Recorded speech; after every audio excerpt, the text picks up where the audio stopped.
Bismillahirrahmanirrahim. Assalamualaikum warahmatullahi wabarakatuh. Saya akan menjelaskan mengenai PDD UKT-PT pada bidang Cerdos Smart 2025. Perkenalkan, nama saya Astuti, SST MKep, dosen Prodi D3 Kebidanan, Fakultas Ilmu Kesehatan, Universitas Cokro Aminoto, Makassar. Pada kesempatan kali ini, saya akan menjelaskan mengenai mata kuliah yang saya ampuh, yaitu asuhan kegawat daruratan maternal dan neonatal. Mata kuliah ini merupakan mata kuliah yang wajib diajarkan di semester 5 dengan bobot 2 SKS, 1 SKS teori dan 1 SKS praktikum. Sebagai salah satu dosen, kewajiban saya melaksanakan tridharma pendidikan, di antaranya bidang pengajaran yang mengacu pada delivery, interaction, dan assessment. Delivery merupakan suatu proses bagaimana cara saya menyampaikan materi kepada mahasiswa. Mahasiswa lebih mudah menerima materi yang saya berikan dengan guna tercapainya capaian pembelajaran. Adapun capaian pembelajaran pada mata kuliah asuhan kegawat daruratan maternal dan neonatal, yaitu 1. Mahasiswa mampu memberikan asuhan kebidanan dasar pada kehamilan, deteksi dini, penanganan awal kegawat daruratan, serta rujukan sesuai dengan SOP, kode etik profesi, dan tanggap budaya di tatanan pelayanan kesehatan komunitas. Yang kedua, mampu melakukan dokumentasi asuhan kebidanan menggunakan metode SOAP dengan menerapkan prinsip-prinsip pendokumentasian di tatanan pelayanan kesehatan. Yang ketiga, mahasiswa mampu melakukan penanganan kegawat daruratan pada kasus maternal dan neonatal yang relevan. Yang keempat, mahasiswa mampu melakukan kolaborasi dan rujukan pada kasus yang memerlukan penanganan di luar wewenang. Yang kelima, mahasiswa mampu melakukan evaluasi tindakan kegawat daruratan kebidanan. Yang keenam, mahasiswa mampu mengevaluasi secara kritis kebijakan dan program terkini kebidanan, serta implikasinya pada pelayanan dalam konteks praktikum mandiri dan pengembangan personal.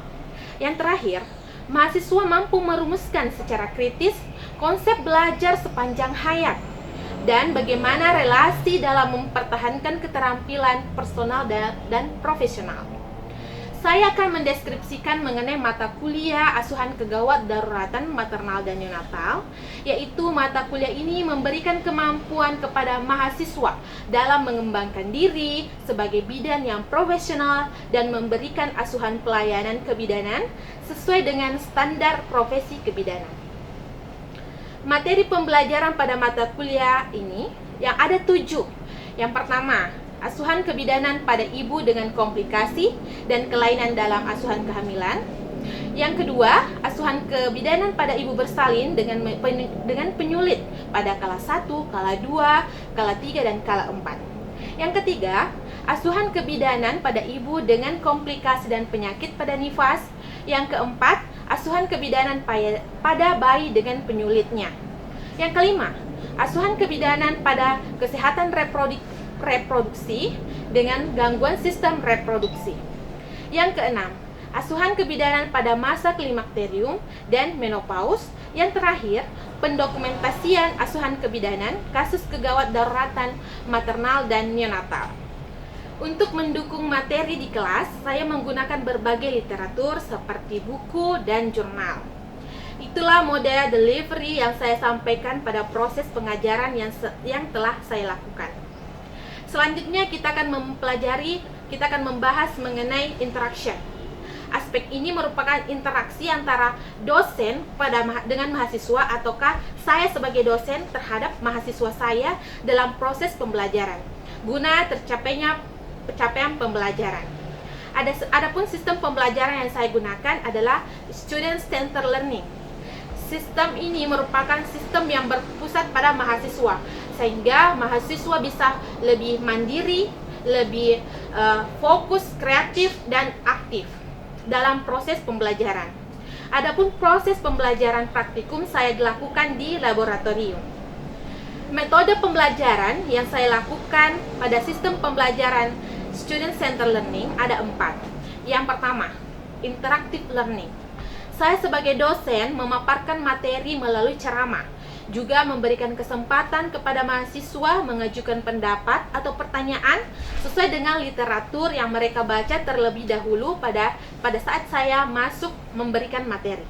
Yang kedua, small group discussion. Metode ini saya gunakan untuk membentuk kelompok kecil untuk membahas mengenai masalah kebidanan.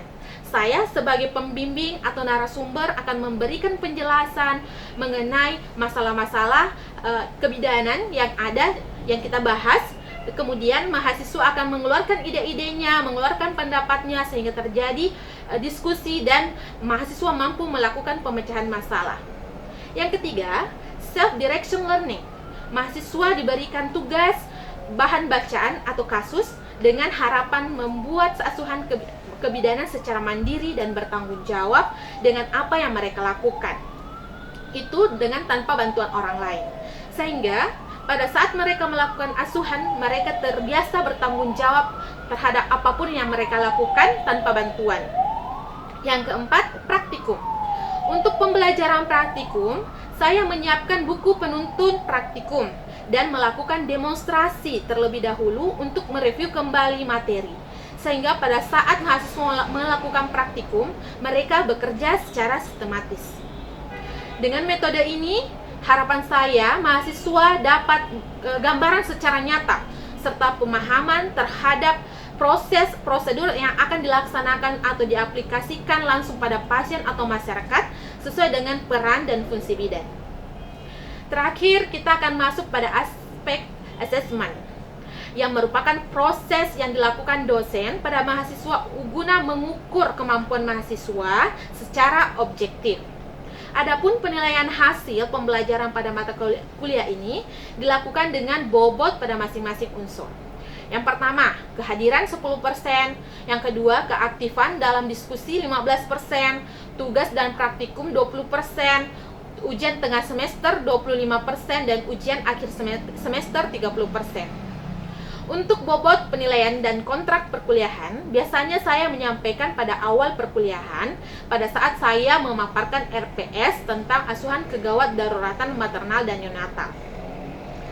Demikianlah pemaparan 3 aspek yang telah saya terapkan dalam proses pengajaran, yaitu delivery, instruction, dan assessment. Adapun video pembelajaran yang akan saya sampaikan yaitu tentang asuhan kegawat daruratan maternal dan neonatal yang membahas tentang hipertensi, yang mana kompetensi dasarnya mahasiswa mampu melakukan penanganan kegawat daruratan pada kasus maternal dan neonatal yang relevan. Untuk lebih jelasnya, silahkan nonton video pembelajaran yang akan saya tampilkan. Selamat menyaksikan.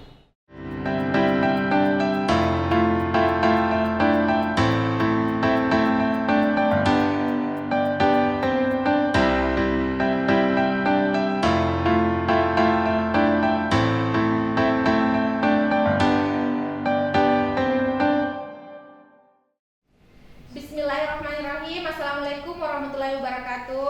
Waalaikumsalam warahmatullahi wabarakatuh. Puji dan syukur kita panjatkan kehadirat Allah Subhanahu wa taala karena kita masih diberikan kesempatan untuk hadir pada pertemuan pada hari ini. Sebelum masuk materi, kita berdoa dulu ya, sesuai dengan kepercayaan kita masing-masing. Saya persilakan kepada Aini untuk memimpin doa.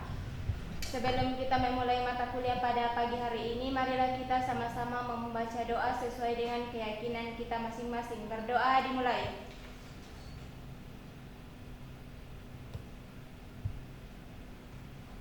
Berdoa selesai. Oke, alhamdulillah. Sudah mengisi absen semua adik-adik? Sudah, Bu. Alhamdulillah. Jadi hari ini pertemuan kelima kita akan membahas tentang hipertensi. Namun masih ada yang ingat materi minggu lalu mengenai apa? Preeklamsi. Perkenalkan, nama saya Romania. Ciri-ciri preeklamsi yaitu protein dalam urin, tekanan darah tinggi, sama udem, Bu. Oke, sangat bagus ya jawabannya. Saudara yang di ujung, apakah jawabannya sudah benar? Sudah, Bu. Oke, kita masuk di materi hipertensi pada hari ini ya. Apa jenis-jenis hipertensi, apa dampak hipertensi pada ibu hamil dan janin, dan apa penyebab hipertensi. Ada yang sudah baca materi yang tadi malam yang sudah saya bagikan di grup WA mengenai hipertensi? Sudah, Bu. Oke. Masih ada yang ingat apa itu hipertensi yang dibaca tadi malam? Oke. Apa itu hipertensi? Hipertensi adalah nama lain dari tekanan darah. Jadi kita membahas preeklamsi minggu lalu berkaitan dengan hipertensi. Ciri-cirinya preeklamsi adalah hipertensi dan terkadang kematian jika tidak ditangani dengan baik. Tekanan darah adalah kekuatan yang diberikan oleh sirkulasi darah terhadap dinding arteri tubuh, yaitu semakin sempit arteri maka semakin tinggi tekanan darah kita. Sejauh ini mengerti pengertian dari hipertensi? Mengerti, Bu. Oke. Pertama adalah hipertensi gestasional. Hipertensi ini adalah tekanan darah tinggi yang terjadi pada saat hamil. Jadi, ibu hamil yang saat dia tidak hamil tidak mengalami hipertensi. Jadi, hipertensinya muncul ketika dia hamil. Makanya dikatakan hipertensi gestasional. MMHG. Setelah dilakukan 2 kali pengukuran berjarak 6 jam, ya, kita tetap melakukan pengukuran 2 kali selama jarak 6 jam. Pada hipertensi kronis itu adalah hipertensi yang tidak hilang setelah kehamilan. Jadi dia muncul pada saat hamil, setelah melahirkan, setelah nifas, beberapa bulan setelah melahirkan, hipertensinya tetap menetap.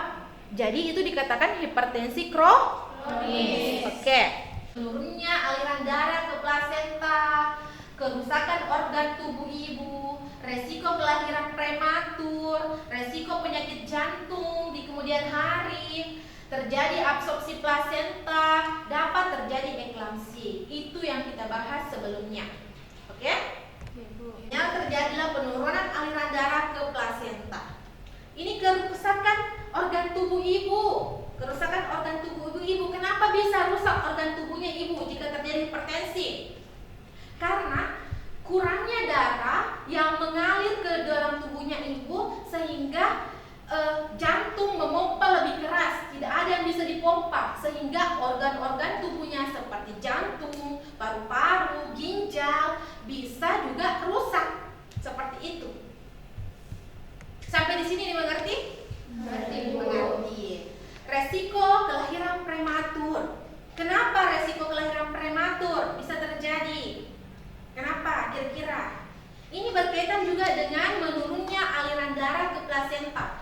Karena aliran darah ke plasenta berkurang, jadinya kelahiran prematur, kurangnya nutrisi oksigen ke janin, sehingga prematur terjadi. Kelahiran prematur terjadi. Resiko penyakit jantung di kemudian hari. Kenapa bisa terjadi? Karena awalnya memang sudah bermasalah dan tidak diperbaiki, jadinya beresiko kembali terjadi penyakit jantung. Ingat, aliran darah berkaitan dengan jantung. Jantung yang memompa darah dari seluruh tubuh ke jantung dan dari jantung ke seluruh tubuh. Terima kasih untuk kesempatan yang diberikan. Perkenalkan, nama saya Hijul Ainun Putri. Jadi pertanyaan saya yaitu, mengapa hipertensi dapat menyebabkan KDJR? Oke, kandungan atau KJDR. Karena ini berkaitan lagi dengan pembahasan di atas. Plasenta, jadi nutrisi dan oksigennya pun berkurang, kemudian bisa sehingga nutrisi dan oksigen ke janinnya berkurang. Karena janinnya kekurangan oksigen dan nutrisi, otomatis bisa terjadi kematian dalam rahim. Saya ingin memberikan tugas. Tugasnya yaitu